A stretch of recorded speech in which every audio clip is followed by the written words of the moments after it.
Ladies and gentlemen, welcome to the 3-0 Take, where we talk all things Major League Baseball. Here's Kyle Corwin and Nate Reyes. It all starts right now.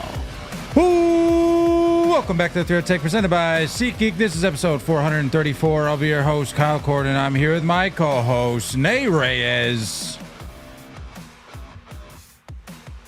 Nate. That is me. I am he. 3-0 Take is we. Nailed it. Boom. There it is. I was wondering where you were taking that, but you landed it. Used to crush poems in elementary school, if you were curious. So It was like a borderline haiku almost. Speaking of landing things, checked on the status of the Oakland A's polo today. I thought there was an off chance that I might have received it by today, and the visor. For those unfamiliar, the wager. I'm not gonna rehash the whole wager again, but I lost a bet with Nate. You can find out the details of it all on my Twitter. But lost the bet, and the loser, in this case me, has to wear an Oakland A's gold polo and a green Oakland A's visor every episode until the All-Star break. So the last I checked, when I saw it today, it had landed in, get this, it went from Philly sure to Texas. Well, it went from California to Philly to Texas. So you could have just like gone and picked it up in Philly if you really wanted to. Yeah, if I really wanted to, but I didn't. So I didn't.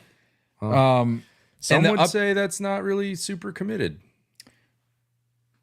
I'll wear it when it shows up. But the thing that I told you, but I don't know if I tweeted out. The original gold polo that was decided upon only had smalls available.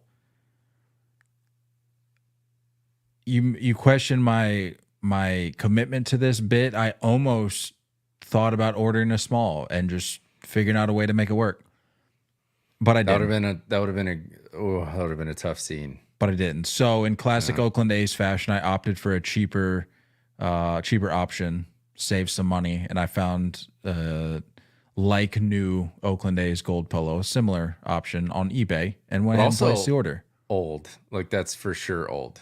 Oh, it's like majestic, like early-ish majestic. Yeah, it's definitely not excellent. It's definitely not new. So excellent.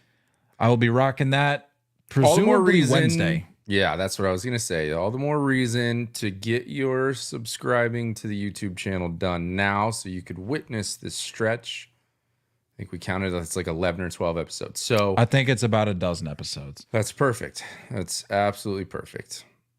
Unbelievable. It's unbelievable to me how confident you were to make that bet.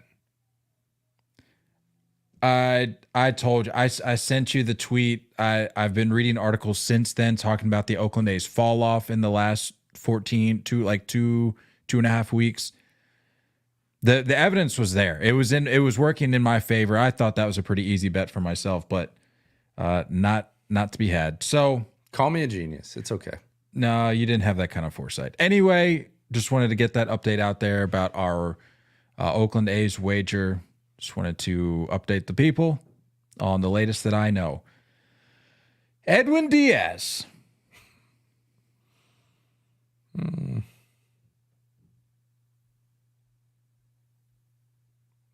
Get the trumpets going.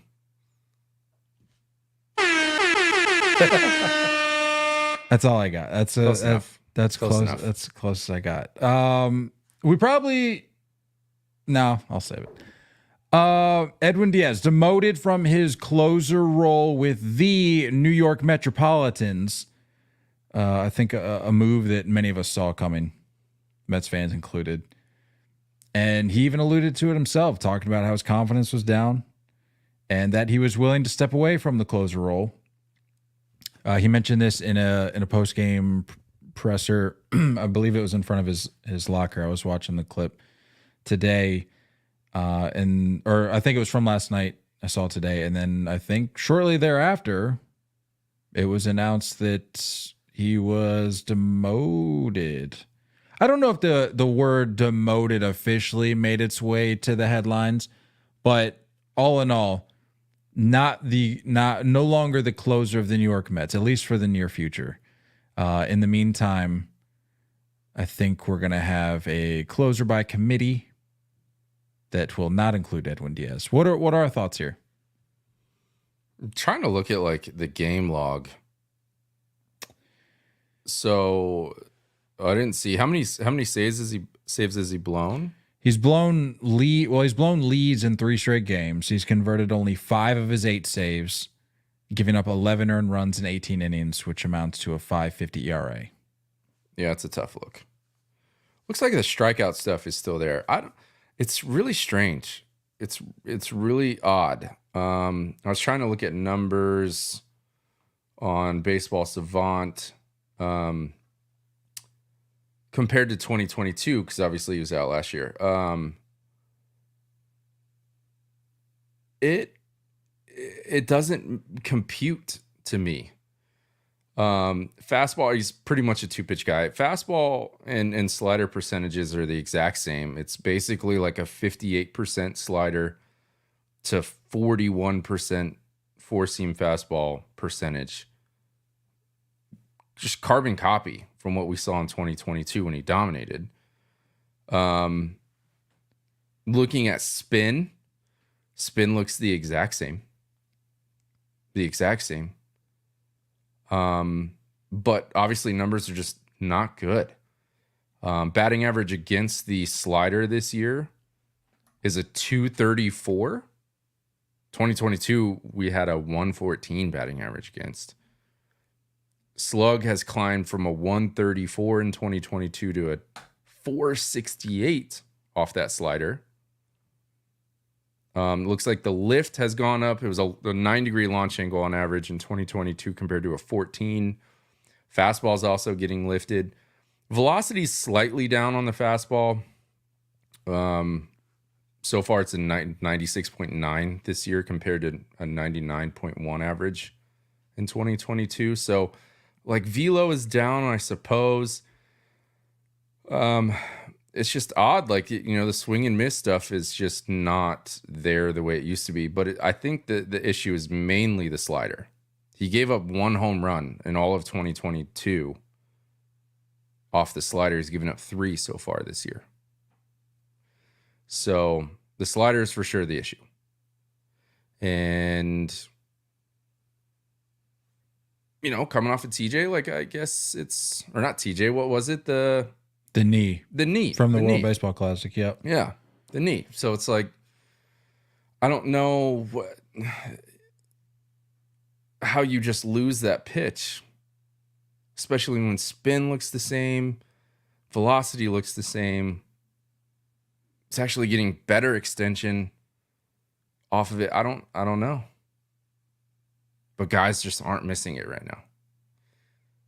So I think, looking at the numbers, I would say would tell part of the story, but you have to keep in mind with a closer that it, and like, I'm not telling you anything that you don't already know, but like a closer, it goes beyond the numbers. You have to look at the mentality and how that's being impacted and how that's fluctuating, because it does. I mean, only the greatest of the great closers really have a confidence that is unwavering when they take the mound. Yeah. And pretty much every other closer is going to have his ups and downs, and Edwin Diaz is not immune to that. And so when you start, even if the stuff is there, if it's getting hit around a little bit more than usual, you start blowing some leads, especially consecutive leads, the way he has as of late. Mm-hmm. That's gonna really do a number on your confidence, and that's vital. That is crucial as a closer, because if you Yeah. don't have that, frankly, it really doesn't matter how good your stuff is, or your RPMs don't matter. The pitch usage maybe doesn't matter as much, because Sure. if you're lacking that confidence, that's you're missing half your game, if not more, as a guy, as a high leverage reliever. Yeah, you're right. I mean, you're definitely right.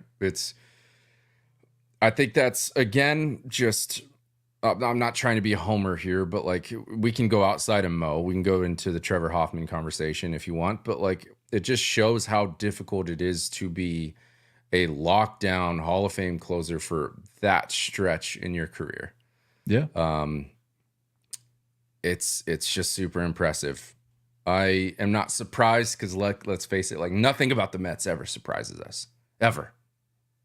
Nothing like this ever gets to us. We know it's coming. We know what they do. It's just like it just spreads into that mentality of every guy in the roster. I can't help but love it. And to reiterate, I'm not downplaying the numbers that you're sharing whatsoever. Like that's very important information to know. It's more so addressing the audience, the demographic that looks at purely numbers. Mm-hmm. Like the new age, the advanced metrics, the StatCast, all that, whatever you want to look at. And they go, well, on paper, the math is mathing with Edwin Diaz. Why isn't it working? You have to remember, and that's what I was saying, is you and I both know this. Like there's an element there that's not exactly tangible that you have to keep in mind when it comes to a guy like Edwin Diaz. And again, the aforementioned injury in the World Baseball Classic, that takes a toll on him as well. Like if you take 2022 and you roll him right into 2023, he probably sustains the success that he saw in 2022, and he just keeps the train moving right along, and probably wouldn't be any different this year. But you take that year off after showing out in 2022, the buzz couldn't have been higher with him, with the Trump. No. I mean, we talked about it till we were blue in the face. And it was talked about constantly, but you take a whole year off, that's a lot to come back from. And if you don't have your stuff that you had back in 2022 right out of the gate, you start to ask yourself some questions. You start to go, was that really me, or is this really me? Yeah. And then that just starts snowballing, and the result is what we're seeing right now with a guy who was a shoe-in to be the lockdown guy for the Mets, regardless whether or not he got the opportunities for saves based on how the Mets did this year. That's another conversation. But he was supposed to be the guy, and he's, as it stands right now, is not the guy, and it's going to be a question of how long that'll be the case. I can't help but, we're getting outside of Edwin Diaz specifically, but like, if you notice that so many of these controversial review calls, there's, every time I see something about the Mets, I see like this tantrum by players. Like the amount of, and don't get me wrong, like every team has players that are guilty of this, including our favorite teams, but like the amount of like complaining about strike zone, the amount of like helmet slams after striking out, the amount of, maybe you call it bad luck with review calls that seem like they probably should have gone the other way, but didn't. It's just like this energy. It's contagious. The same way winning is contagious. It's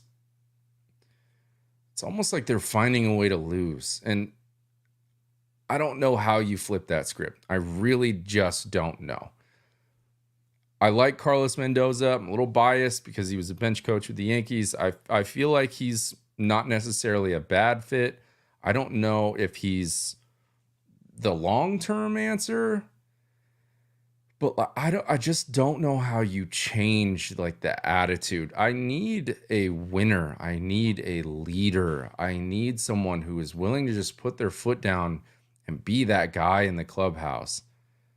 And no one really seems to want to do that. And I think it's just spread. It's just gone all over the place on every aspect of the game. Did you see that weird, like, double play that they got into today? It was a rundown. What happened? It was like a 1-6-5-3 rundown that was in between second and third, and then Marte, tries to book it from first to second, and then gets back picked at first. I don't know if it's like a lack of discipline. I don't know. I don't know. I know the rest of the league enjoys it. Like, we enjoy it. It's fun. Oh, I love it. It's fun to have the Mets as the laughing stock. It's fun to have them the butt of the joke. But at the same time, you're like, what is going on? Why can't anything go your guys' way? And not to mention, it's an interesting division when you look at the NL East this year thus far. I mean, the Phillies rather. Triple check here. Best team in baseball. Want to make sure nothing changed today. Best team in baseball entering today 34-14. Not to say, like, we talk about it all the time. The Phillies, the Braves, one of those are going to be the two teams that beat each other up throughout the year. And those are and then you'll have the rest of the division. And I'm not going to drop like the Billy Bean, like you got these two 50 feet of crap and then the rest of the division. It's not that bad. I mean, we like to laugh at the Mets a little bit, but I mean, they're like respectable enough to be not 50 below 50 feet of crap. But it's like, man, it's like the Atlanta Braves, the Wicked Witch of the West or whatever. And the Braves fans at 27-17, Braves fans are ready to jump off a bridge. I know. Which makes absolutely no sense. You've played 500 ball over your last 10, and they're ready to cancel the season. So it's like all of these factors. It's a little bit of a mix up in the race, which is essentially what I was getting at. A little bit of a mix up in the division, and you're just floundering. And it's like we can only expect so much because it was made clear that this was not going to be a year in which they were going to compete. Right. But, like we can't fault them.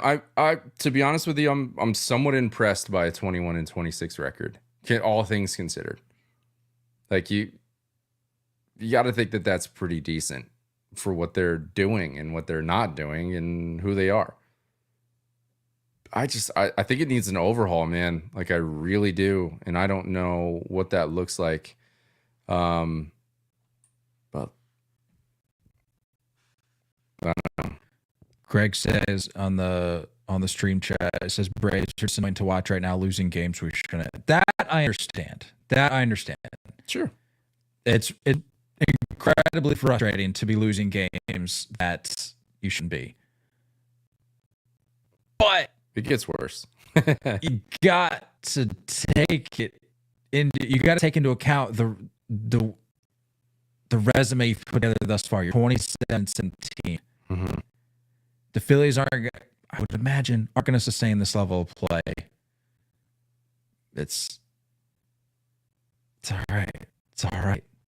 Yeah. I mean, I like a good opportunity to take a shot at Braves fans every now and then. Not every day, just every now and then. So like, if I'm sitting here saying it'll be all right, just rest assured it'll be all right. Any more on the Edwin Diaz topic? I'm sure he'll be back. I'm sure he'll be back into the normal role. You can tell the stuff is there. Like you said, like when you look at numbers, it's still there. It could just be, the timing of when those pitchers are getting called and the situation he's in and overall what's going on in the noggin. But he'll be back. He'll be fine. He'll be back. And listen to this. We need a little break from the stupid trumpets anyway.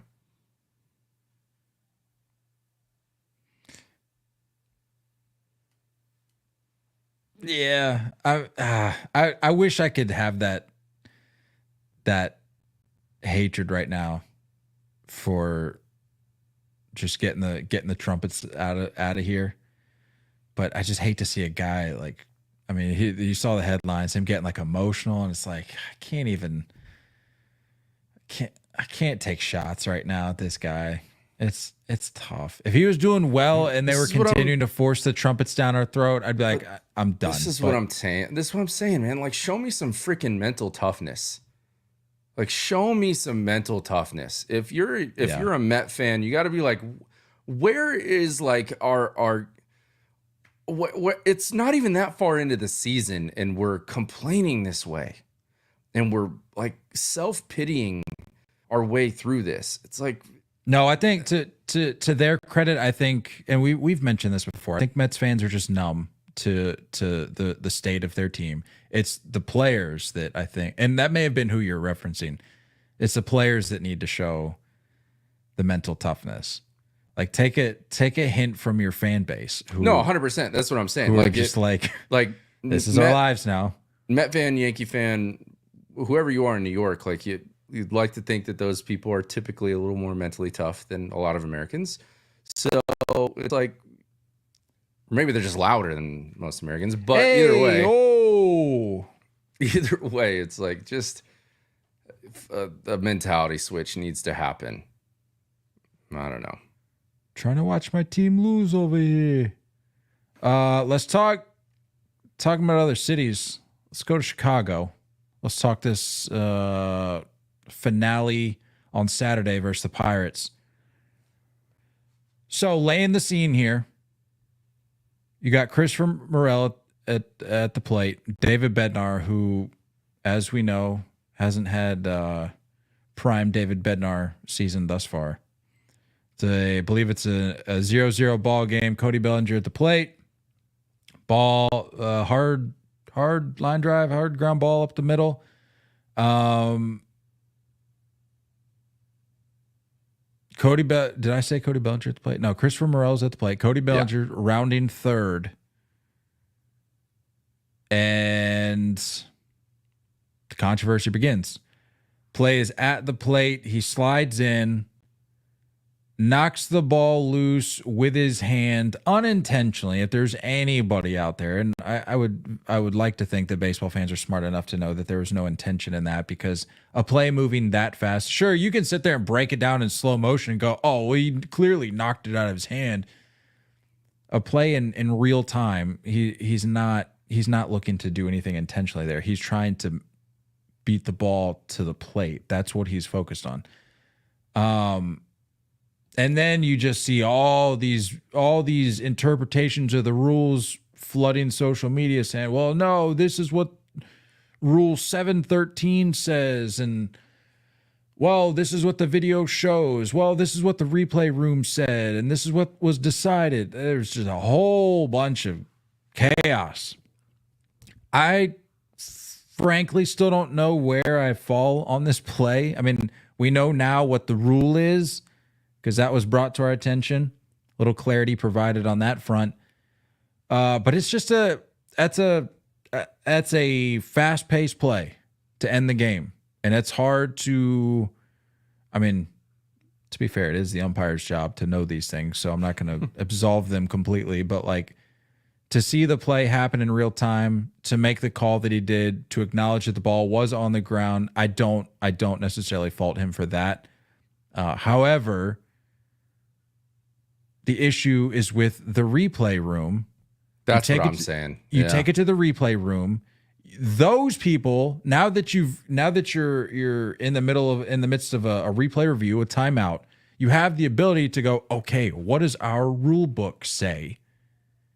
And according to Rule 713, the one I mentioned, a runner attempting to score may not deviate from his direct pathway to the plate in order to initiate contact with the catcher or other players covering home plate.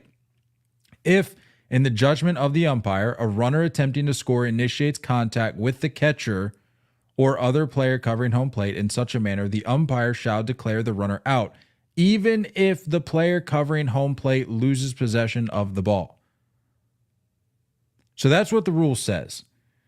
The thing that I didn't understand, though, is that people were ignoring the ball drop altogether. I kept seeing people cropping the replay, zooming in, going, well, you can see that he makes contact with Bellinger's foot before it crosses home plate because Bellinger's foot moves. It's like that's not what that's not even relevant to what we're looking at here. The whole play in question, or the ball being on the ground in question, and the reason the call was made was because the ball was on the ground. So I don't know, just a whole bunch of craziness. And I would venture to say Major League Baseball and the Umpires Association still doesn't really know what the right call is. It's a weird one. I'll give him that. This is a weird one. Did you watch? Well, let me ask you. Did you watch it in real time? Because it was hard to find a real time speed of it. I've only seen these the slow mo ones. Yeah. Because if you watch the full speed play, like I'm sitting there going, my reaction would be once you see the ball's on the ground, okay, he's safe, and I think that's what happened. But again, it goes back to the dialogue taking place back in New York or whatever replay room they're in contact with at that point. If we're placing fault, it's not on the home plate umpire, because I do agree. Like I just watched a live, or not a live, but a full speed one. I concur. It looks like, especially because there is like a slight rollover. Who's catching this one? I don't remember the name of the catcher. You're talking about who the catcher was? Yeah. For the play? Honestly, don't even remember. I don't know. Whatever. He like kind of rolls over a little bit. So, and the body from Bellinger and like the angle that the umpire is in, like the body is kind of blocking the fact that all you see is just like slide, catcher lays out, you lose sight of the tag, and then the ball's on the ground. So I don't fault the home plate umpire at all. Oh, was it Jan Gomes? Was he the guy with the ball? It doesn't look like it. He started for the Cubs on Saturday. It's definitely not him. I can't tell who it is. Yeah, this is all about, going. It's in New York, right? Is it still in New York? The review room or whatever. Yeah, Replay Central. I don't know, man. I've seen a couple of these calls. Miguel Amaya. They go through review and they're not correct afterwards. That's what I'm saying. People want to laugh. There's something going on and nobody wants to acknowledge it because nobody likes to be labeled as a conspiracy theorist. But what are we doing? Like, look at what's it's an epidemic, unlike at levels we haven't seen before. And people are talking, like, I saw a comment the other day in response to one of the reels I put. I think it may have been while you were out, and I was talking about how umpires just have been atrocious or whatever, and I mentioned the whole like the buyout or the payout or whatever. Mm-hmm. And somebody commented on there something like, LOL, this guy is ignoring how bad umpires have been for the last like however many decades. And it's like, no, I'm taking that into account, but you have to compare that to what's going on right now. Yeah. The replay reviews are getting them wrong. So like, what are we really doing here? Yeah. I don't know, man. I think you could tell first off that whatever Bellinger is doing with the hand up, like that's not intentional to knock the ball out. So we can for sure get that out of the way. I think it's the argument of like the incidental contact. Also,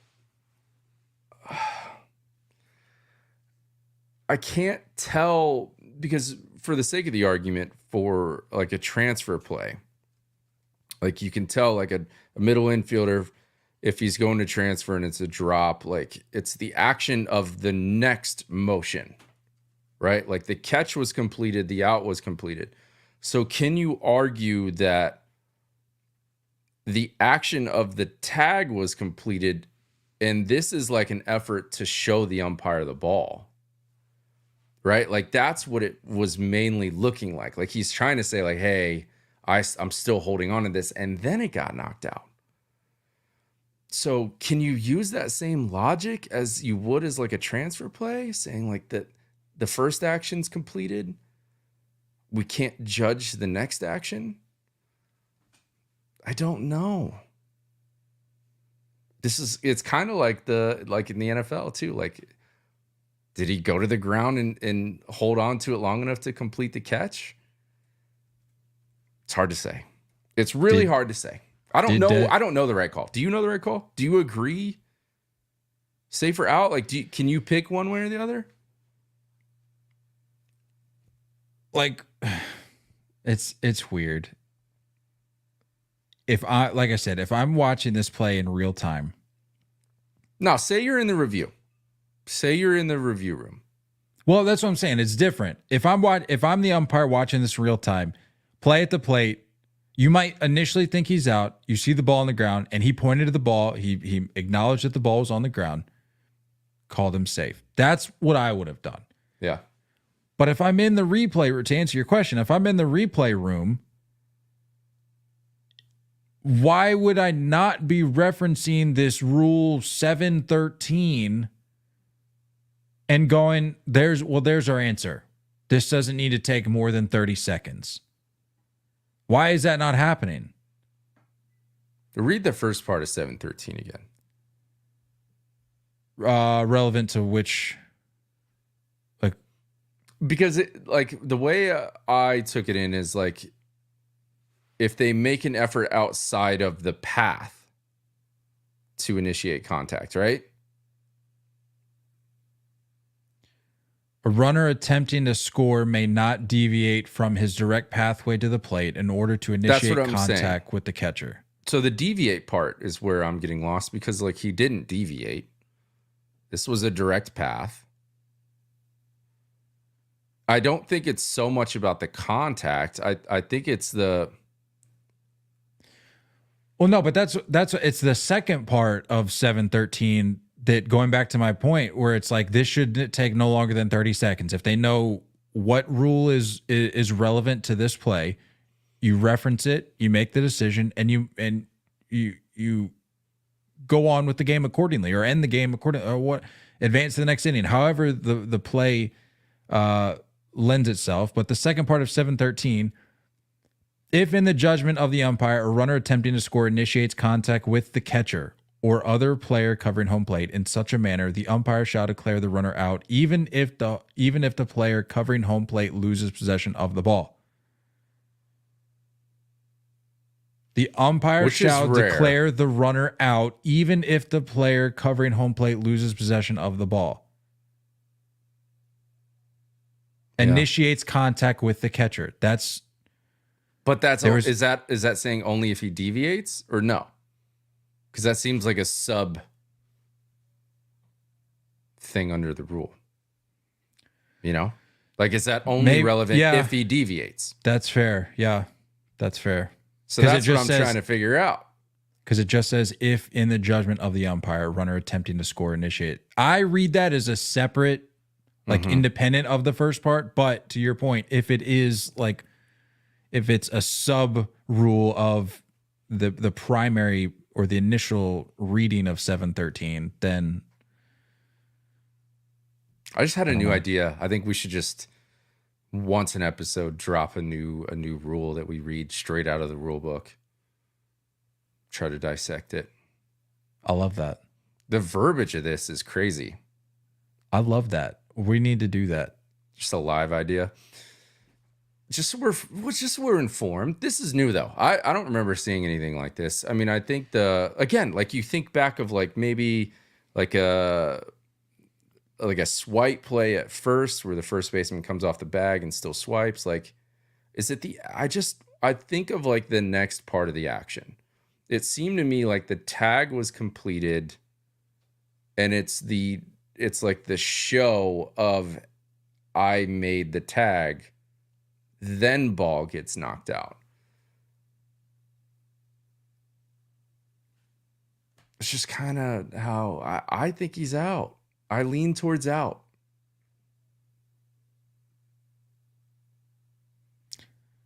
I mean, if we're reading the rule as it's laid out, I guess by default he should be out. Yeah. But I guess there's more of a judgment call to make in this situation than maybe we're letting on to. Who knows? What we do know is that David Fletcher, former teammate of Shohei Ohtani, getting swept up in a little of the gambling allegations. Major League Baseball has, as of Monday, today, they've opened an investigation regarding David Fletcher's related activity with an illegal bookie. Didn't we read like a slight detail when this first came out that Mizuhara was connected to the bookie through David Fletcher? I thought we heard David Fletcher's name before all this. I thought it was the other way around. I thought it was Ipe was kind of the point man, and he was over Ohtani and guys like David Fletcher and maybe others. Am I the only one that didn't know David Fletcher was still in the league? I didn't even realize he was still playing. I couldn't tell you. Yeah. He's a Brave. So he's in the Braves organization with the AAA squad. Yeah, ESPN reported Friday that Fletcher, who is currently playing for the Atlanta Braves AAA affiliate, Bet on Sports, hyphenated but not baseball. Every time. Got to add that with in. Matthew Boyer, the Southern California bookmaker who took wages from Shohei Ohtani's longtime interpreter, Ipe Mizuhara.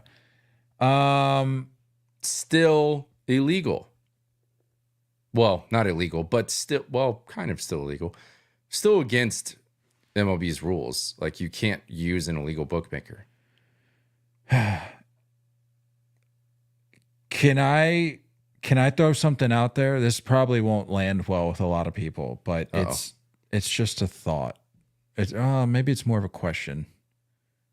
And as somebody who experiments a little bit with different betting apps like yourself, I want to ask you, should it just be illegal for any and all professional athletes to do any sports betting, regardless of sport, regardless what sport they play, regardless what sport they're betting on? And I know there's going to be loophole, like as with anything that you make illegal, like people are going to find ways around it. But I'm saying, I'm just tired of reading about but not on baseball. It's like, okay, you're still betting on other sports. You're getting swept up in illegal activities. Not all, but some, as we know now, and more than we probably would like to think.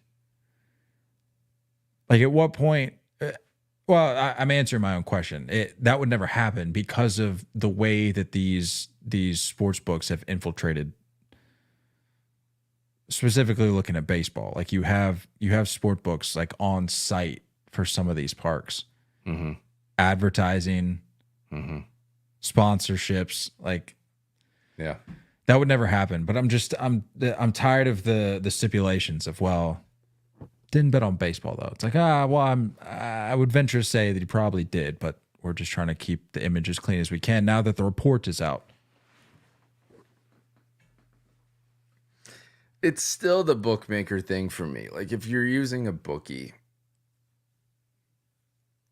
you're only doing that because you're in a state where betting isn't legal. So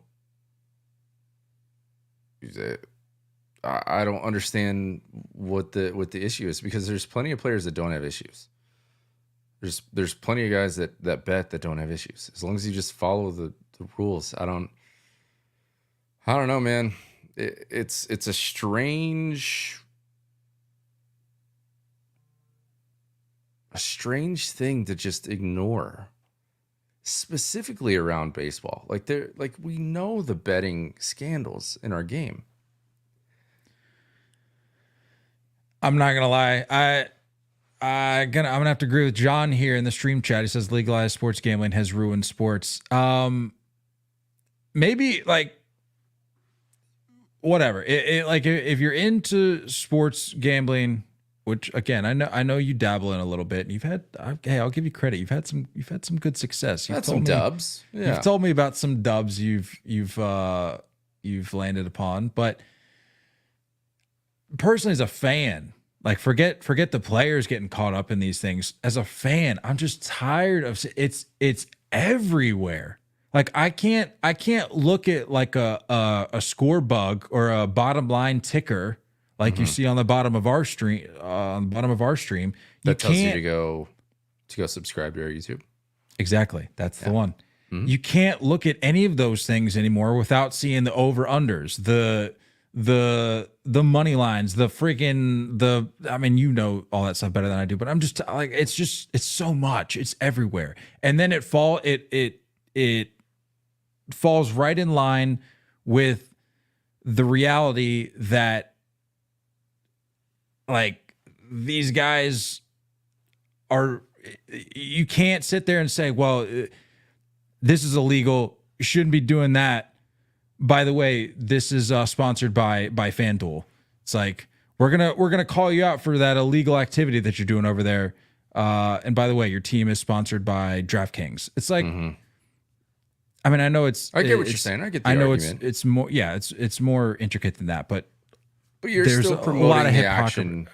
You're promoting the action of something that can be done illegally, which is understandable. You know, I get that. I don't think I won't say it's ruined sports. I will say it's ruined fandom.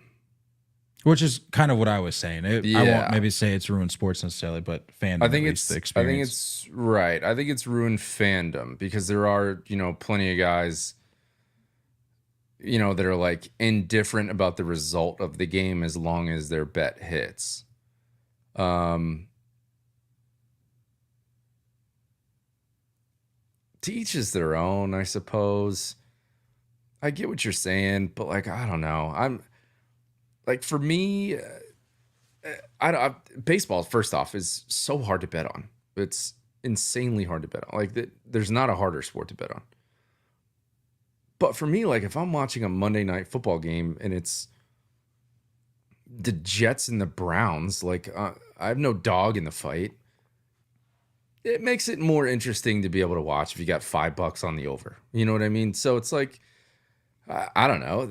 I'm not those degenerates out there that are like betting their rent check on hitting the under. It's like I've never bet more than $20 on a single bet because I'm not interested in being that depressed about losing that much money. I mean, I get it. Like the same thing could be said for like fantasy sports. And I know we talk about fantasy on here a lot, but it's like. Yeah. On a much lesser stake equivalent, you look at that and it's like, okay, if it's a random Tuesday and you got the Mariners going up against the Brewers, it's like, frankly, I probably wouldn't care about that matchup on a random Tuesday in May. Yeah. But like if I got some dudes stacked up fantasy wise, like I'm gonna tune in. So like I understand that element of it, but it's become so. Like it's just such an immersive element of baseball and of sports now, and it's I don't know. Yeah. R.I.P. David Fletcher, though. I'm assuming, right? Have the Braves come out and said anything yet? Not to my knowledge, no. I mean, if you're the Braves, why even bother, right? Like. Released. I think anybody with a brain could look at that situation and be like, dude's on the tail end of his career. He's playing in AAA right now. Maybe we'll let the Gwinnett Stripers handle that because the Braves, according to Braves fans, Braves have enough problems of their own that they need to worry about right now. Sure.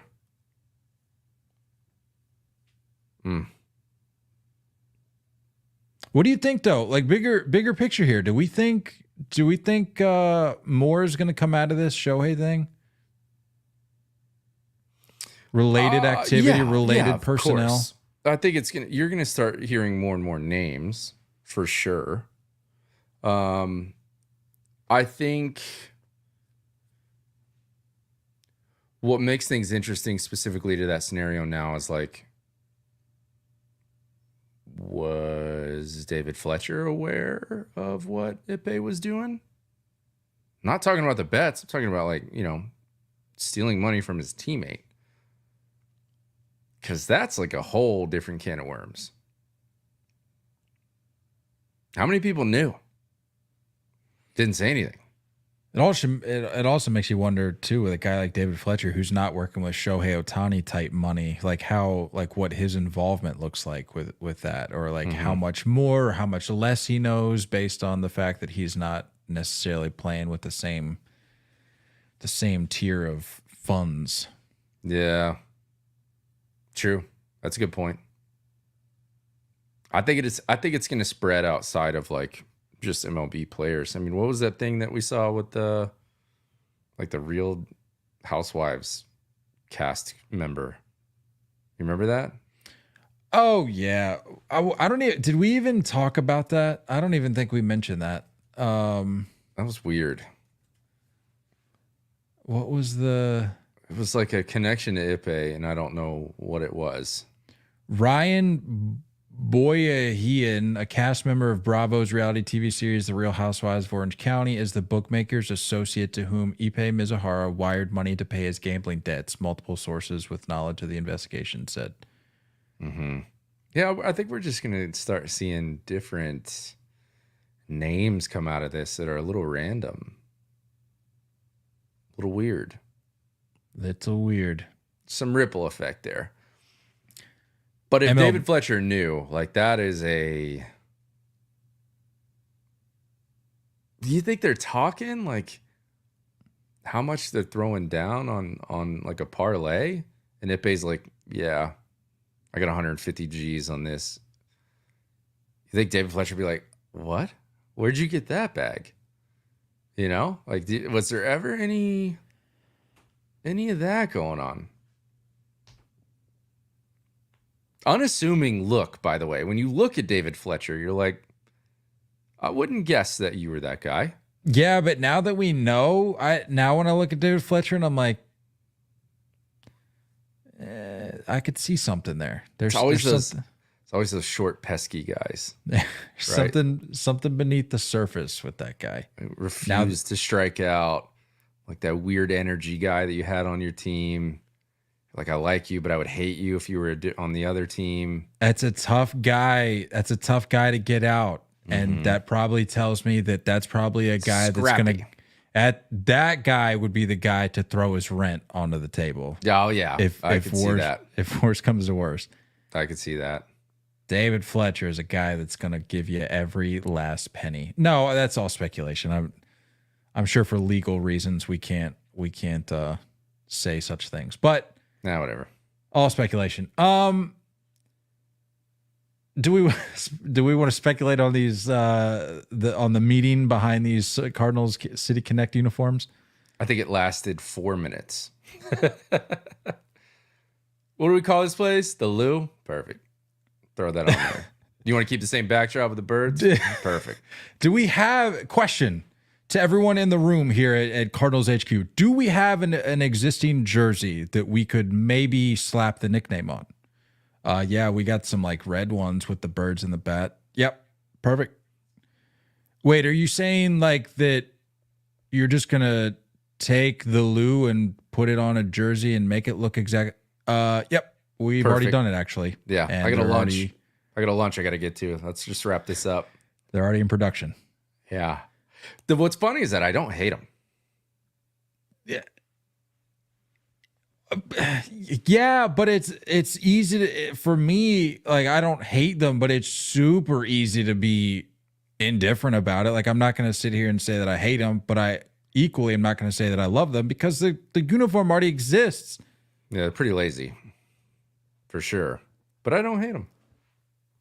No, but this isn't an independent like passion project for the Cardinals. Like it's a continued theme of just horrendous efforts put out by Nike, Fanatics, whoever. It's lazy. I would have liked to have seen like a white jersey, throw the arch on there, and then like drip some barbecue sauce or something, and just be like, that's the connection. We love barbecue sauce over here. We love our pulled pork. Or just a rack of ribs. Maybe the birds are sitting on a rack of ribs. Now there you get. Now that's an idea I can get behind. There we are. At least, like if it's imperative that you have your jersey look similar to a uniform that already exists, at least take the bat out, swap it out with a rack of ribs. Maybe just put like Nelly's face on there. The logo on the the chest area right there on the pec. Yeah, just put Nelly's face and call it a day. That's it. Who else is from St. Louis? No one important. That's it. It's really just Nelly. I think he's the only guy that lives there or was from there. The hat again, super lazy. I mean, come on. Like there's just no creativity going on.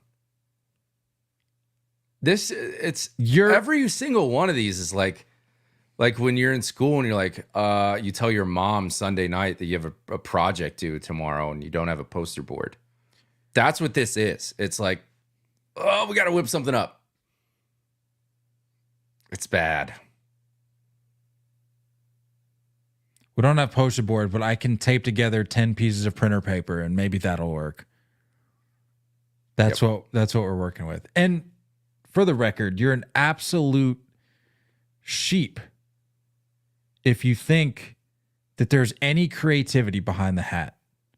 And the same goes for the Tigers. Hat. Yeah. Same goes for the Tigers. Like, don't even try to defend this. And I would hope that a fan base with a rich of a tradition as Cardinals fans have, that they would agree, that they would look at this and go, this is weak. This is lame. No effort, no creativity. Why? But there's going to be those people that they're going to be dropping the fire emojis in the comments. They're going to be first in line at the team store to pick them up. Yo, this is heat. Got a cop for real. On God, I'm standing on business. No cap, except I'm here to get a cap. That's what you're working with. I'm starting to wonder if these people aren't plants, industry plants. Yeah. It's like in The Office when they have the little flea market in the warehouse and they open the doors and or no, wrong reference. It's when they're in Florida and they're selling the pyramid and they open the twice like open the gates and the people come storming through and he's like, no need to stomp. Everyone will get one. It's the same crap. Major League Baseball is putting people in these team stores on release day. I'm convinced. I'm just glad it's almost over. What's up with was there like a fleur-de-lis on the sleeve? A what? Like the fleur-de-lis, you know what I'm talking about? What is a fleur-de-lis? Isn't that what it's called? Who is fleur-de-lis? Like the Saints logo? Isn't that called like a fleur-de-lis? Is that what that is? I just called it the Saints logo. Is that it? I know there's a name for it. Is that what it's called? Yeah, I think. Fleur-de-lis, pronounced... It's French, right? Pronounced fleur-de-lis. Or fleur-de-lis. I thought you were saying fleur-de-lis. Fleur-de-lis. Yeah, that's it. Well done. Look at that recall. Thanks. Is that on the I thought I saw it on like the side. I mean, what are we doing, man? Yeah, it is. Sure enough, it's on there. What is that about? There's literally a video. I typed in Cardinal City Connect. There's literally a video right here in this at the top of the search results. It's a video they changed their profile picture on Twitter to that. Yeah, that's it. That's what I said. Yeah. It's on there. It's on With the the sleeve. arch. It looks sick. Yeah. Why not put that as like the whole jersey? Or the hat. That would be a sick hat. Cousin Nike. That would be a sick hat. No, but right here on the top, there's a video from Bally Sports Midwest, and the thumbnail for the video is a fan sitting in the seats. He's wearing a Lou jersey. That's an industry plant. That kid's never seen a day of baseball in his life. Mm-hmm. Oh, Nelly's in the hype video? That's all they have, dude. We called that. I didn't even know that. I knew. I had no idea Nelly was in the mix. Oh yeah, it makes sense though. I thought that's what you were referencing. No. I bet you if you looked up St. Louis population, it's literally one, and it's Nelly. In fact, I don't even know. He probably didn't even live there full time. Why would he live there full time? Yeah. Probably in L.A. Let me just do a quick little deep dive on Nelly real quick. He wasn't even born in St. Louis. He was born in Austin, Texas, by the name of Cornell Irel Haynes Jr. Sure. What is the St. Louis? He started in St. Louis with his music career, it says, but that's not even the same. He literally said that. He literally said that. I'm from the Lou and I'm proud. He's not even from the Lou. What are we talking about? This whole thing is fraudulent. Every aspect of this City Connect project, it's all fraudulent. The people that you bring in for the hype videos, they're not even from these places. What are we even doing? Nelly, yeah, it's in the stream chat. Nelly's an industry plant. Tell me that's not true. Nelly, you saw who answer me this. Who did Albert Pujols dap up after his 700th home run?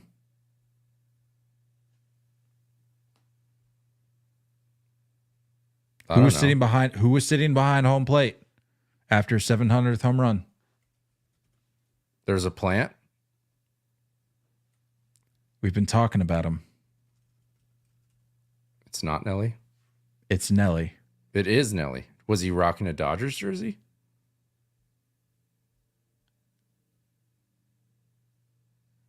.685. Dapped him up in St. Louis. Like 99% sure he was there for 700. But he was there down the stretch. Said he's from Texas. You said he was from Texas. My bad. Not California. Yeah. No.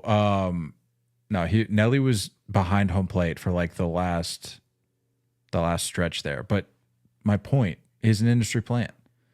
We're learning so much about Nelly. Didn't think we'd be learning about Nelly today. What did they say about the little squiggly lines in the background? It was like the river or something, I thought. What? I was just kidding. They really connected that to something else? You're talking about the squiggly lines on the uniform, right? Yeah. I didn't think that was actually supposed to be connected to any part of the city. No, for sure. Let me see here. Ugh. I thought I saw something about the river or something. I still like them. Wavy red pinstripes are on the jerseys. Yeah, I don't know. Yeah, I mean they're fine. They got the white pants, but I don't know. It's lame. It's lazy. The hat is no good. It's the same uniform.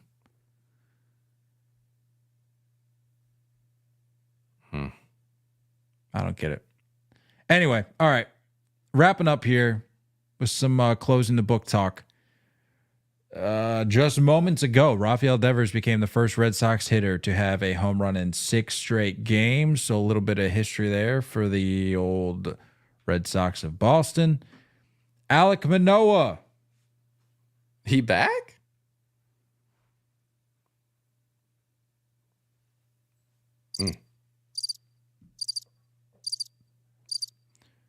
Claps. Clap it up. No, that's not claps this time. That's just crickets. We can't double up.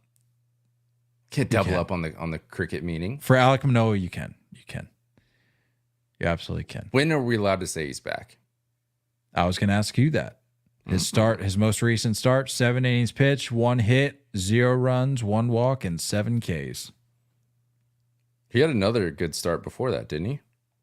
Yeah, which we mentioned. So it's been two starts for him that have been excellent.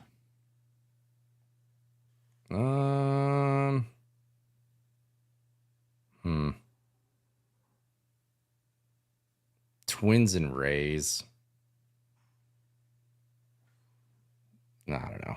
I'm gonna need you to shut down somebody that's. I mean, I don't really care for his situation. I don't really care as much about the team. It's just the fact that he's tallying up punch outs. Like that's big enough for me. Like, yeah, it's just a matter of how many outings like this does he need to have to be considered back? 15. 15 starts. Yeah, because like it goes the other way. You say it's in there. Like so is the collapse. The collapse is in there now. True. That's fair. That's a valid point. Yeah. Works both ways. I'm just fearful. I'm not trying to sound like a hater. I'm really not. Documented that I don't like Alek Manoah. So sure, call me a hater if you want. But in this regard, not trying to sound like a hater. But I'm just worried that his confidence is going to come back, and then we're going to have to hear. I know we're going to have to hear from him all every 5th day. I don't want that either. I don't want any of it. I want none of it. Whatever. He's not back yet. I can't say it yet. Say it definitively. No. Alek Manoah is not back. Alek Manoah is not back. And Alek Manoah will need 15 more starts to be back. Yes. Wow. All right. Paul Skenes, however. Well, he here. Paul Skenes is here to stay. 6 innings pitched on, what was that, Saturday as well? Mm-hmm. No. Friday. 6 innings pitched, 0 hits, 0 runs, 11 Ks. Against none other than the Chicago Cubs, who he faced in his debut. That's what I said in the group chat. That is more impressive to me than a lot of the other stuff. You see the same guy twice in a week. Hitters typically like that. Dude shoved. Fastball command looked a lot better. This dude's real, man. It's fun to watch. He is must-see TV. Good for the Pirates, man. Raise that thing. Don't play it. We're almost out of here. I know you were looking at it. Don't play it. Don't play it. You saw me looking for it. I was ready. I was ready to pull the trigger on it. I was absolutely ready.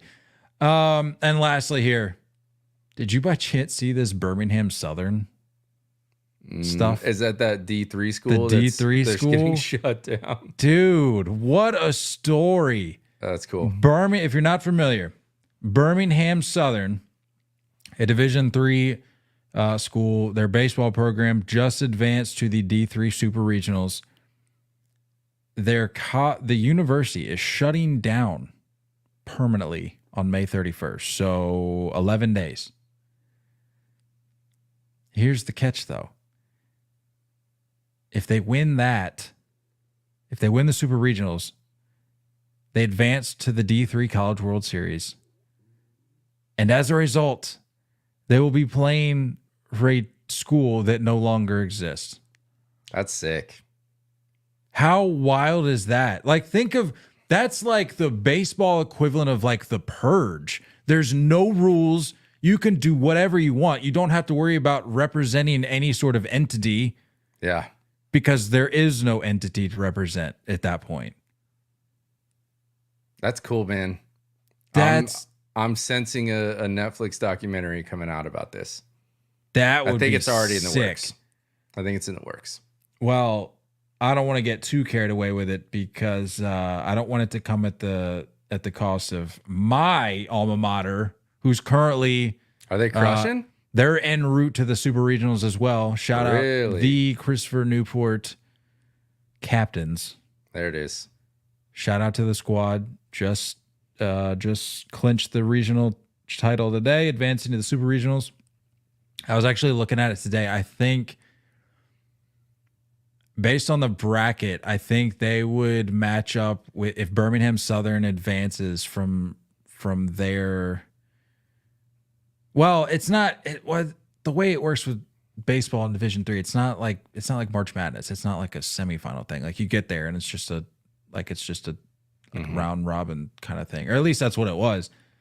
So I can't say they're going to match up necessarily, but that'd be cool. If both teams advance, they'll be in the mix there at the World Series. So would love to see that. But I think we could have a Netflix documentary that ends with a trip to the World Series, but I'm going to need my captains to take the crown. Nah. It's a great story, but not. You got to take one for the team here. You're going to have another shot next year. These boys won't. Maybe they will. Maybe the Birmingham Southern baseball program is what ultimately saves the school. Dang. They look at this and they say, yeah, we're losing millions of dollars here, but let's run it back. We got to give these boys another shot. We've got to give these boys another shot. That'd be wild. And then you just add another layer to the Netflix story. Genius. And then who knows? Maybe they win it all next year. And then that's. Then they're really back. That's cinema. That's cinema. Yeah. Move up to D2 now. Okay. Well, let's not get carried away. That's all I got. Unless you got anything else you want to touch on. Apologize for the. I do actually. Can I jump in real quick? Get your apology out. Want to apologize for the shakeup in the schedule. Was at a concert last night, so was unable to do our usual Sunday night recording. So here we are Monday night. But the plan is to proceed as scheduled with our regular Wednesday night recording. We'll see what happens between now and then. Yeah. Very little baseball that will be played between now and then. Yeah. One less day of it, in fact. But we've got some ideas in the mix to bring to the table for you guys on Wednesday night. So again, this should be the only shakeup this week. Yeah. We'll be back Wednesday. What do you got? I'm gonna need these teams to be better about taking care of their fans without being called out on social media. Specifically the girl that got smoked in the head at the Blue Jays game and nothing happened. Nothing. She stuck around. She waited. She has this freaking volleyball sticking out of her forehead and nobody from the Blue Jays seems to care. And then you got to get called out on social media.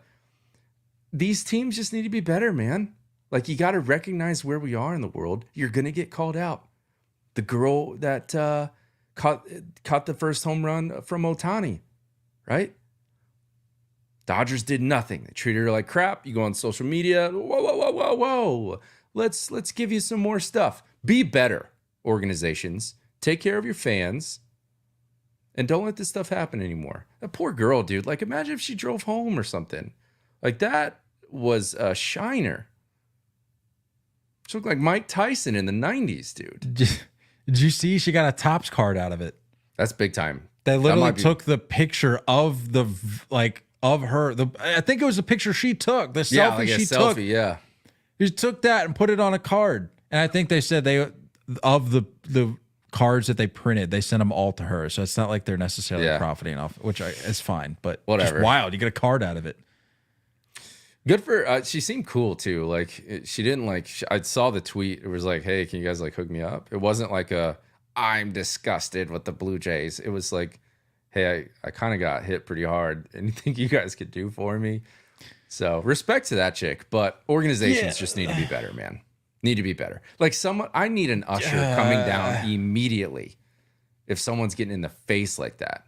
And I absolutely agree with you, but and I know this is going to make me just sound like a hardcore hater, but like, I understand she got pelted and I'm with you. I think that she should have been attended to, like, which she is possible that she was. Maybe that didn't make the headlines.